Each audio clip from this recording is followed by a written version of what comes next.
Olá, tudo bem? Tudo joinha? Vamos à nossa aula de algoritmos, lógica de programação, baseada no capítulo 4 do livro de algoritmos, nossa base de trabalho. Vamos falar hoje de tomadas de decisão.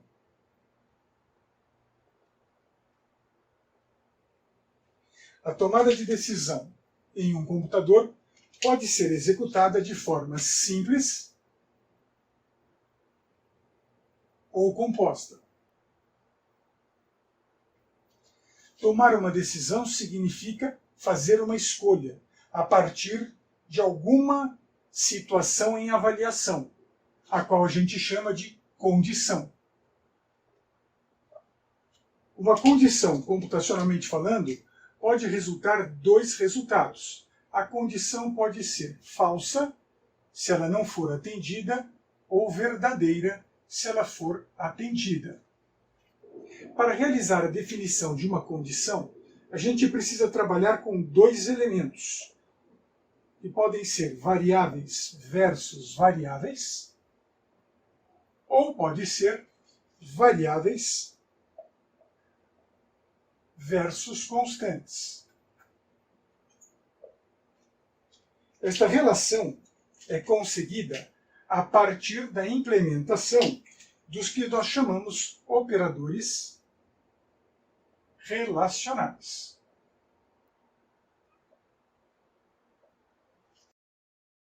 Se quiser fazer uma pausa no vídeo, por favor, dê uma pausa, faça a anotação que eu estou indicando, que eu vou apagar para dar continuidade.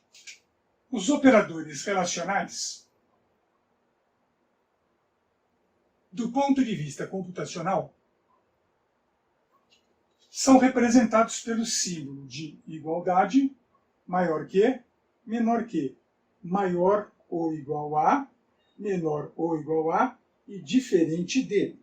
Perceba que estes três últimos aqui fazem referências aos símbolos matematicamente conhecidos como estes três. Mas esta forma visual a gente não usa na computação.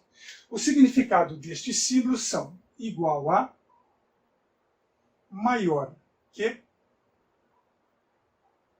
menor que,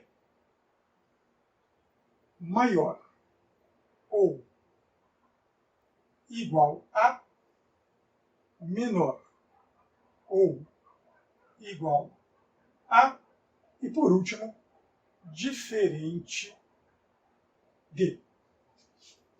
A partir do uso destes operadores relacionais, é possível definir as seguintes relações condicionais. Por exemplo, eu posso perguntar se A é igual a B. Neste caso, será verdadeiro se o valor de A for exatamente igual ao valor de B, caso contrário, será falso. E outras relações possíveis são A maior que B, A menor que B, A maior ou igual a B, A menor ou igual a B, ou A diferente de B, podendo cada uma dessas condições ser verdadeira ou ser falsa. Além disso, podemos então criar a definição de variável associada a uma constante. A igual a 3 pode ser falso ou verdadeiro, o A é maior que o 3, o A é menor que 3, o A é maior ou igual a 3, o A é menor ou igual a 3, e A é diferente de 3. Então aqui nós temos uma relação variável versus variável ou variável versus constante para definição de condições. Se for o caso, dê uma pausa no vídeo e faça suas anotações. Como dito anteriormente, nós temos a tomada de decisão simples, que é baseado na seguinte figura de um diagrama de blocos. Observe esta seta na cor laranja. O símbolo de decisão, representado matematicamente por um losango.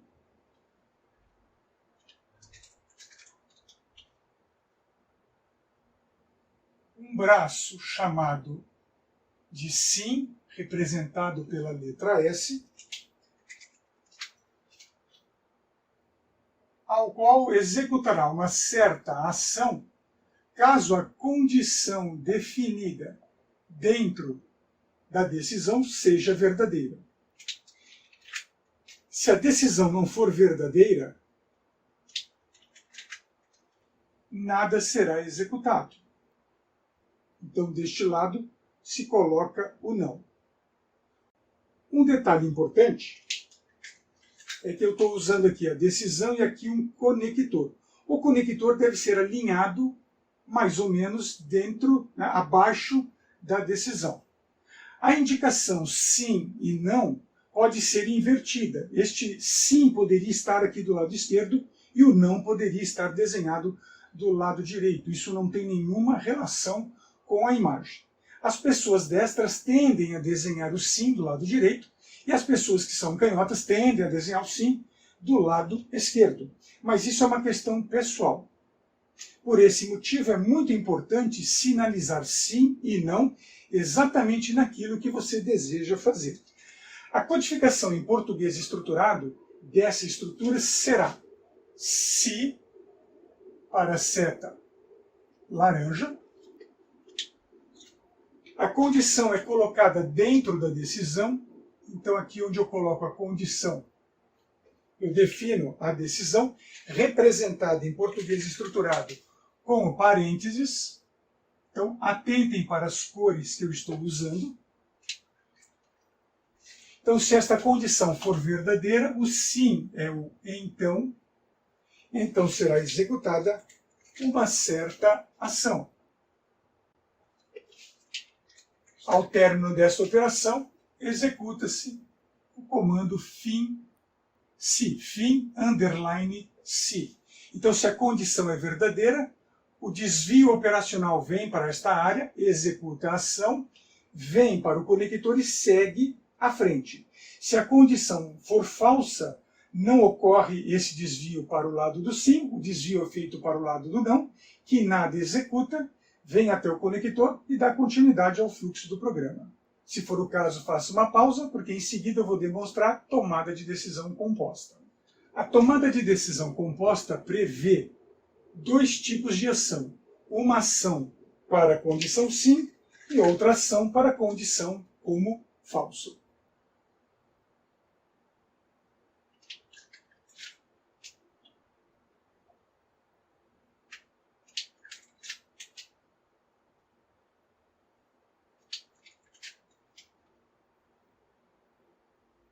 Então aqui, se a condição for verdadeira, será executada a ação para condição verdadeira.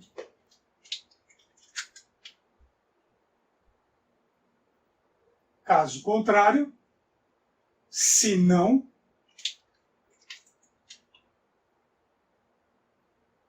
será executada a ação para condição falsa.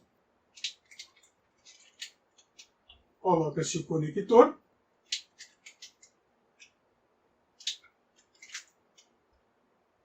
Fecha-se a tomada de decisão. E veja ao lado a codificação em português estruturado para esta estrutura. Se o símbolo de decisão representado pelo parênteses. Então, se esta condição for verdadeira, então executa-se a ação para condição verdadeira. Se não, executa-se a ação para condição falsa. Fim_se. Observe que, na forma escrita, sempre a primeira condição, aquilo que vem, a ação, sempre que a condição for verdadeira, a ação definida após o se é a ação para a condição verdadeira. Caso essa condição não seja verdadeira, a sua ação será aquela que está posicionada após o se não, no caso de uma tomada de decisão composta. o desenho poderá ser invertido. Eu posso ter o sim do lado esquerdo e o não do lado direito. Se precisar, faça uma pausa no vídeo, porque eu vou dar continuidade ao assunto. Há pouco eu fiz referência a diagramas de blocos, mas em aulas anteriores eu fiz referência a diagrama de bloco. Qual será então a diferença entre diagrama de bloco para diagrama de blocos? Considerando um pequeno programa que faça a leitura de dois valores quaisquer numéricos, A e B, calcule a soma desses dois valores, atribuindo o seu resultado na variável R como armazenamento em memória e a apresentação deste resultado no monitor de vídeo do seu computador.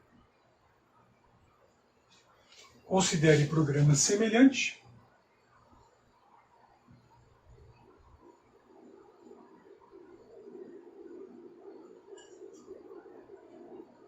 Com a entrada de A e B,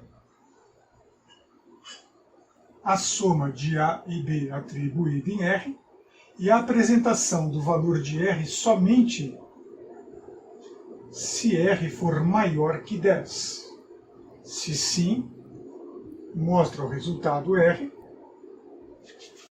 Se não, não efetua nenhuma ação.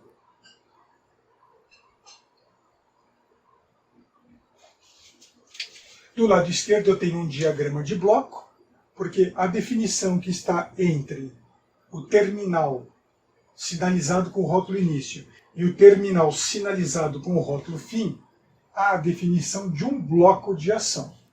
O mesmo acontece aqui, entre o terminal sinalizado início e o terminal sinalizado fim, eu tenho um bloco. Mas quando eu tenho uma decisão, eu abro um bloco do lado para o sim e abro um bloco para o lado não. Então aqui eu tenho um bloco, dois, três blocos. Então quando eu uso uma tomada de decisão, eu tenho o que a gente chama de bloco adjacente à decisão. Então eu tenho um diagrama de bloco, o eixo principal, e aí eu tenho o eixo secundário, tanto para o sim quanto para o não. Okay? Além da tomada de decisão simples ou composta, existe a tomada de decisão por seleção, que possui a seguinte estrutura gráfica.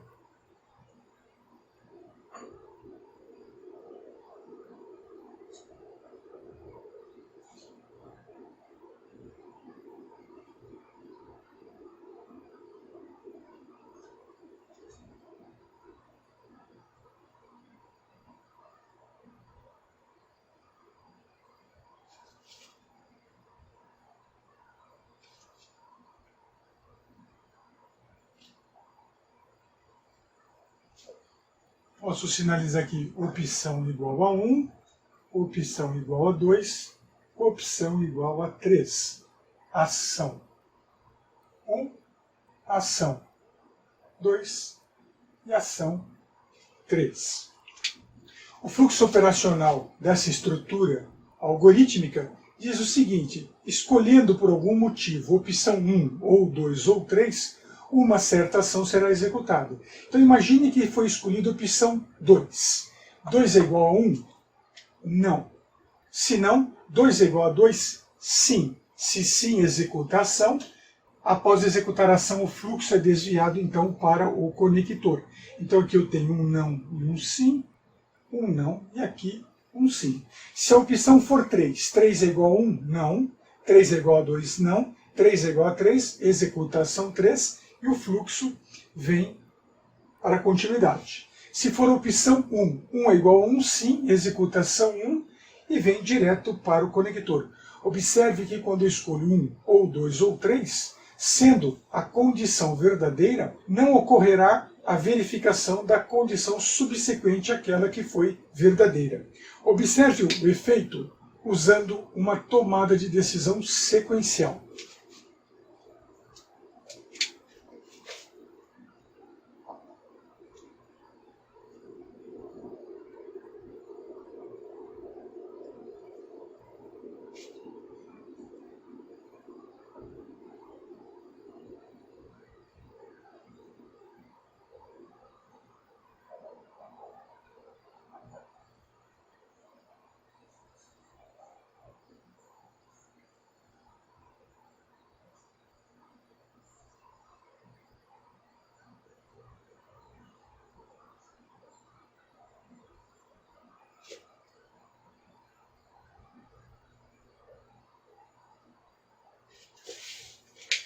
Aparentemente, estas duas operações fazem a mesma coisa. Se eu escolher a opção 2, 2 é igual a 1? Não.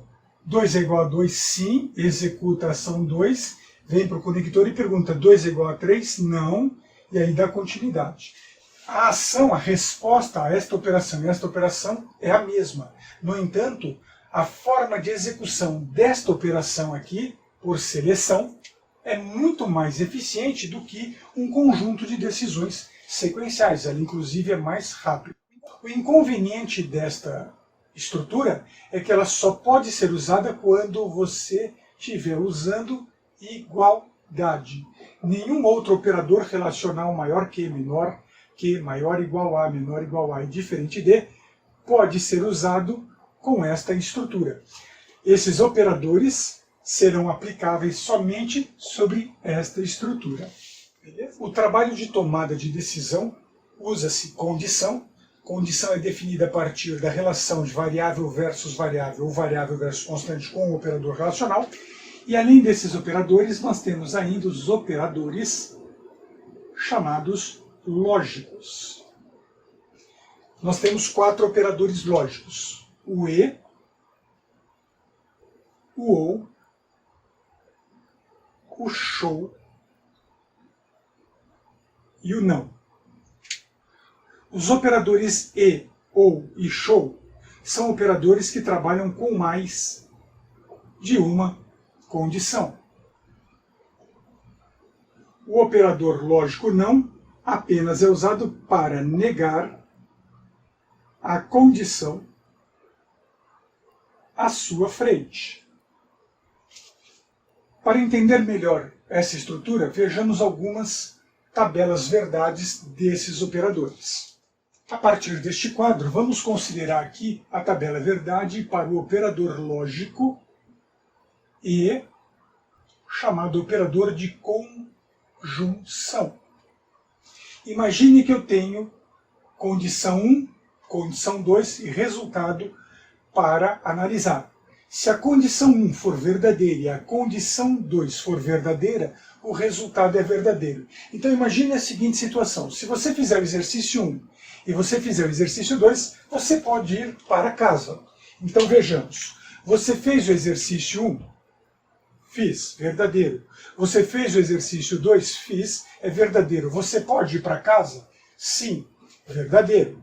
No entanto, você fez o exercício 1? Eu fiz o exercício 1. Você fez o exercício 2? Eu não fiz o exercício 2. Eu posso ir para casa? Não, você não pode ir para casa. Eu não fiz o exercício 1, mas eu fiz o exercício 2. Eu posso ir para casa? Não, você não pode ir para casa.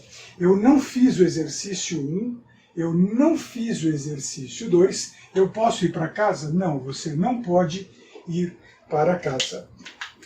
Olhando a tabela verdade para o operador lógico e de conjunção, quando que o resultado é verdadeiro? O resultado é verdadeiro quando todas as condições forem verdadeiras. Essa é a parte mais importante que você tem que tomar cuidado. O resultado é verdadeiro quando todas as condições são verdadeiras. É muito comum as pessoas dizerem quando as duas condições são verdadeiras.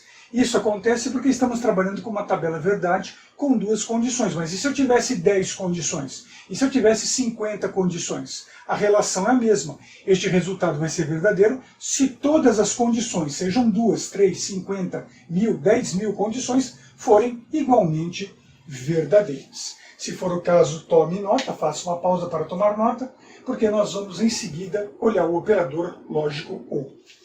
Para o operador lógico OU, ele é chamado de operador de disjunção inclusiva. Se fizer o exercício 1 ou se fizer o exercício 2, você pode ir para casa. Você fez o exercício 1? Sim. Você fez o exercício 2? Sim. Você pode ir para casa? Sim. Você fez o exercício 1? Sim. Você fez o exercício 2? Não. Você pode ir para casa? Sim. Porque basta que eu faça o exercício 1 ou o exercício 2. Você fez o exercício 1? Não, eu não fiz o exercício 1. Mas eu fiz o exercício 2. Posso ir para casa? Sim, eu posso ir para casa. Você não fez o exercício 1. Você não fez o exercício 2. Você pode ir para casa? Não, eu não posso ir para casa. Olhando essa tabela verdade, o que podemos então analisar a respeito dela? Por exemplo, o resultado é verdadeiro quando pelo menos uma das condições é verdadeira. Uma sendo verdadeira, o resultado é verdadeiro. Não importa se as duas são verdadeiras. Então aqui o resultado é verdadeiro quando uma das condições é verdadeira.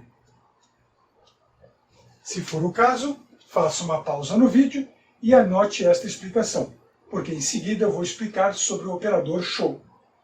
O operador lógico show é chamado de operador de disjunção exclusivo.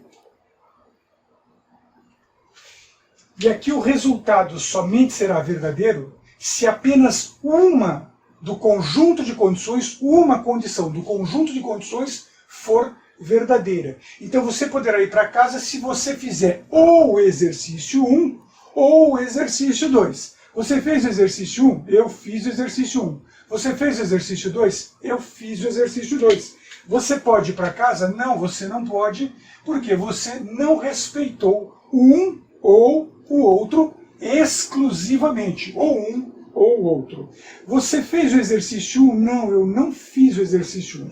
Você fez o exercício 2? Eu fiz o exercício 2. Então, eu vou para casa. Você fez o exercício 1? Eu fiz o exercício 1. Agora, você fez o exercício 2? Não, eu não fiz o exercício 2. Eu posso ir para casa? Sim, você pode ir para casa, porque era para você fazer o exercício 1 ou o exercício 2. Ou 1 ou 2. Você fez o exercício 1? Não, eu não fiz. Você fez o exercício 2? Também não fiz. Você pode ir para casa? Não, você não pode ir para casa. Olhando esta tabela, qual a análise podemos entender? É que o resultado é verdadeiro quando apenas uma das condições é verdadeira. Ok? Então, se for o caso, pause o vídeo, porque na sequência eu vou explicar o operador lógico não. Os operadores e ou show são usados quando eu tenho que tirar uma decisão a partir de um conjunto de condições. Já o operador não, de negação, ele é usado sempre à frente de uma só condição para negá-la. Então, se eu tiver aqui uma certa condição, essa condição vai gerar um resultado. E se o resultado dessa condição for verdadeiro, quando eu digo não verdadeiro, eu quero dizer que o resultado dessa condição é falso.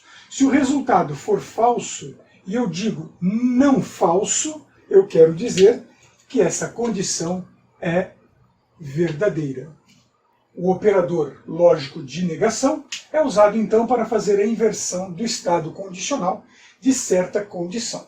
Vamos na sequência falar sobre divisibilidade. Divisibilidade é uma condição numérica que pode ser aplicada apenas a valores naturais ou valores inteiros. Como saber, por exemplo, se um valor é par ou ímpar? O que é um valor par? Então, o que é um valor par? Existem algumas explicações, mas eu vou me atentar à explicação do contexto computacional. Um número é par quando dividido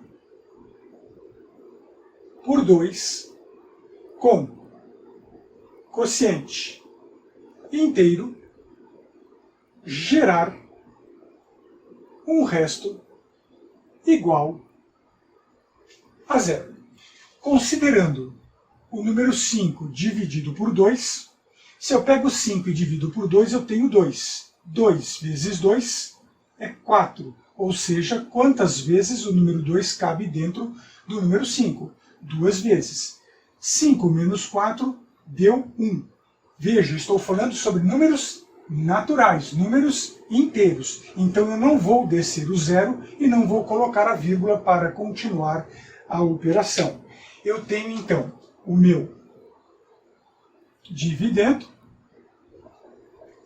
eu tenho o meu divisor, eu tenho o meu quociente e eu tenho então o meu resto. Peguei um número, dividi por 2. Quociente é inteiro e o resto não é igual a zero. Então esse número não é par. Consequentemente, ele é ímpar.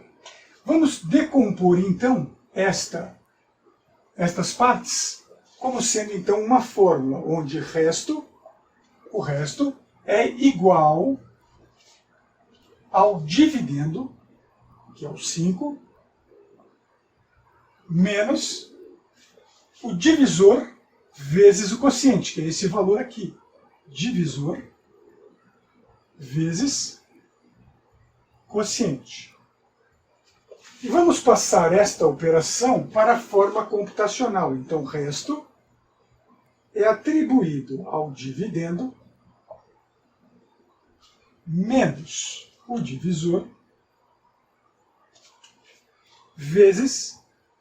E para determinar o quociente, eu preciso pegar o dividendo e dividi-lo de forma inteira pelo divisor. Então, eu dividendo,